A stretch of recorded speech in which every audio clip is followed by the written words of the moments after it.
Halos 30 milyong Pilipino na raw ang naninigarilyo at lahat sila ay nanganganib na magkasakit o mamatay dahil sa bisyong ito. Kaya naman ang ilang health expert, hinihimok si Pangulong Noynoy Aquino na tumigil na sa kanyang paninigarilyo. Nakatutok si Lay Alves. Sa mahigit 100 milyong Pilipino, tinatayang 28 milyon o halos 30% ang naninigarilyo. Isa na sa kanila si Pangulong Noynoy Aquino. Kaya hiling ng ilang nagsusulong ng reforma sa sin tax bill, kasabay ng suporta ni Pinoy na taasan ng sin tax. Sana raw ay tumigil na rin ito sa paninigarilyo. Sa medical background daw kasi na 52 anyos na Pangulo, makabubuti raw sa kanyang mag-quit na sa pagyoyosi.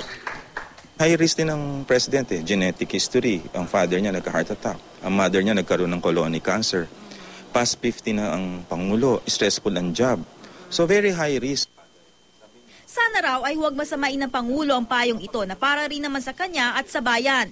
Kung si US President Barack Obama nga noong bago mag-eleksyon, huminto sa paninigarilyo sa gitna ng panawagan ng mga health advocate group sa Amerika. The President's health is most important to us because lahat tayo umaasad sa kanyang liderato. Walang diretsang sagot ang palasyo sa hiling na ito. Sa isang text message ni Palace spokesman Edwin Lacerda, sinabi nitong policy issue ang sin tax at prioridad dito ng administrasyon. Sa pangunguna ng DOH, nag-iikot ngayon ang mga grupong nagsusulong na taasan ng sin tax sa sigarilyo. Pag nagmahal daw ang sigarilyo, inaasahang mababawasan din ang mga nagyoyosi. Sa sin tax reform bill, 85% sa makukolektang sin tax ay mapupunta sa health services ng pamahalaan.